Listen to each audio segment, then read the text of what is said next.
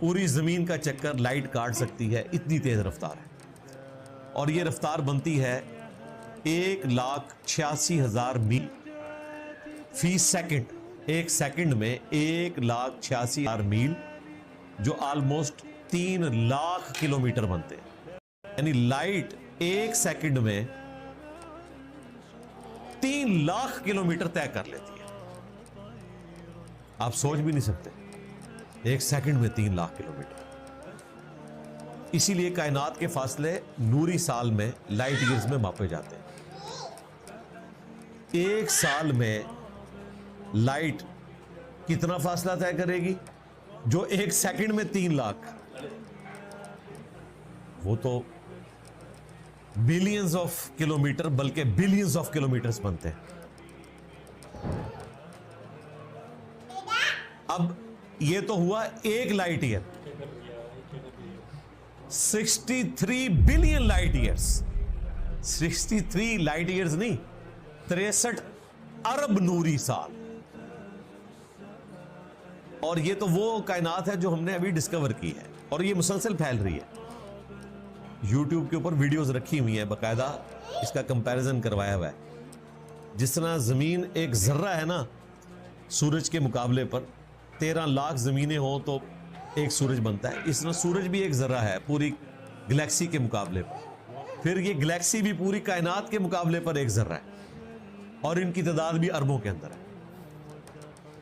اتنی بڑی یونیورس اللہ تبارک و تعالیٰ نے پیدا فرمائی، اور ایک بینگ کے ذریعے، ایک دھماکے کے ذریعے. اور وہ دھماکہ اس طرح کا نہیں تھا جس کی آواز ہو، بغیر آواز کے. اتنا پریسائز دھماکہ تھا کہ اسٹیفن ہاکنگ کہتا ہے کہ اس میں اتنا پریسیجن ہے کہ جس طرح اگر کوئی شخص ایک بال پوائنٹ کو اس کی نوک کے اوپر کھڑا کر دے، 1 ارب سال تک بال پوائنٹ کھڑا رہے، 1 ارب سال تک، 1 بلین ایئرز تک. اس سے زیادہ بیلنس ریکوائرڈ ہے اس کائنات کو وجود میں آنے میں. اور 1 سیکنڈ کے ٹریلین میں سے ٹریلین حصہ اگر اس میں یہ ڈسٹربنس آتی تو یہ کائنات وجود میں نہیں آ سکتی تھی. تو بغیر کسی کریٹر کے اتنی ہارمونی کے ساتھ کائنات وجود میں آ ہی نہیں سکتی. اب یہ ٹاپک تو اتنا لمبا ہے کہ اس پہ ہم تفصیلاً بولیں. بہرحال وہ ہبل کی طرف آئیں. ہبل نے جب یہ ڈسکوری کی، آئنسٹائن بھی اس رزلٹ پہ پہنچ چکا تھا کہ یہ کائنات ایکسپینڈ کر رہی ہے. اس وقت چونکہ اسٹڈی سٹیٹ تھیوری چل رہی تھی کہ کائنات ہمیشہ سے اتنی ہی ہے اور یوں ہی موو کر رہی ہے، اس کی ابتدا کوئی نہیں ہے. تو اس وجہ سے آئنسٹائن نے اپنی تھیوری میں اس وقت رد و بدل کیا، اور بعد میں جب ہبل نے یہ چیز دیکھ لی تو اس نے ہبل سے جا کر معافی بھی مانگی اور اعلانیہ اپنی غلطی کو مانا کہ مجھ سے مس ہینڈلنگ ہوئی تھی. اور میں بھی یہ چیز مانتا ہوں کہ یہ کائنات پھیل رہی. سورہ الذاریات میں آیا نا کہ ہم نے اس کائنات کو پیدا کیا اور ہم اسے وسعت دینے والے ہیں. اگلے زمانے میں ترجمہ یوں ہوتا تھا کہ ہم صاحب وسعت ہیں. آج ہم ترجمہ کر رہے ہیں کہ اللہ تعالیٰ اس کائنات کو پھیلا رہا ہے، ایکسپینڈ کر رہا ہے. تو یہ اکثر لوگ اعتراض کرتے ہیں کہ اگلے زمانے کے لوگوں کو یہ ترجمہ کیوں نہیں پتہ چلا. جو انہوں نے ترجمہ کیا اپنے زمانے کے اعتبار سے بالکل ٹھیک تھا، وہ آج بھی ویلڈ ہے. آج ہمیں سائنس نے مزید ترقی کروائی تو یہ جو ترجمہ ہم کرتے ہیں یہ بھی ویلڈ ہے اسی اعتبار سے. اور یہ قرآن کی خوبی ہے کہ قرآن کبھی بھی پرانا نہیں ہوگا. آج کے زمانے کے لوگوں کا اس میں انٹرسٹ اسی صورت میں ہوگا جب یہ قرآن نہ ہو. آیت تو شروع سے موجود تھی، کل فی فلک یسبحون، اس میں بھی آ جائے گی کہ کائنات میں ہر چیز تیر رہی ہے. اور وہ مسلسل حرکت کے اندر ہے. لیکن پھر بھی مسلمانوں میں یہ کنسیپٹ آ گیا کہ زمین ساکن ہے. آج جب سائنس نے بتایا تو لوگ کہہ رہے ہیں وہ ترجمہ غلط ہوا. وہ زمین ساکن اس اعتبار سے تو درست ہے کہ یہ سٹیبل ہے، لیکن اس اعتبار سے درست نہیں ہے کہ یہ موو نہیں کر رہی. تو ہم نے دیکھ لیا کہ زمین موو کر رہی ہے. زمین کی گول شیپ اسفیریکل فارم میں بھی دیکھ لی ہے. یہ ساری